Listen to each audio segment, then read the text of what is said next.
அன்பான இறை அன்பர்களுக்கு வணக்கம். நம்ம வீட்டில் சுபகாரியங்கள் நடக்கும் போதெல்லாம் தொடர்ந்து பிரச்சனை ஏற்பட்டு கொண்டே இருக்குது.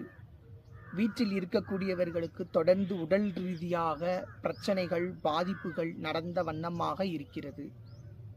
வருமானம் எவ்வளவு வந்தாலும் செலவு ஏற்பட்டு கொண்டே இருக்குது. தொடர்ந்து மரணம் ஏற்பட்டு கொண்டே இருக்குது.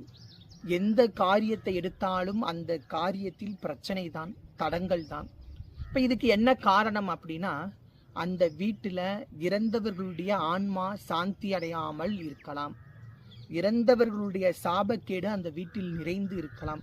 இப்படி இருந்தால்தான் தொடர்ந்து இது போன்ற பிரச்சனைகள் ஏற்பட்டு கொண்டே இருக்கின்றன.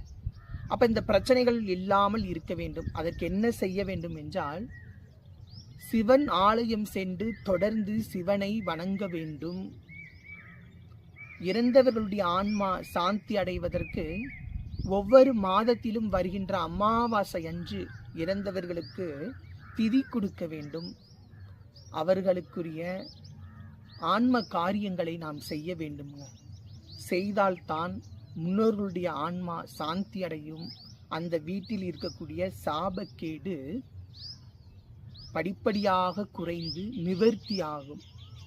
அப்பதான் அந்த வீட்டில் புத்திர பாக்கியம், தொட்ட காரியங்கள் துளங்கும், நினைத்த காரியங்கள் எல்லாம் நிறைவேறி வெற்றி அடையும். முன்னோர்களுடைய சாபம் இருந்தால் அந்த வீட்டில் புத்திர பாக்கியம் கூட இல்லாமல் போகுங்க.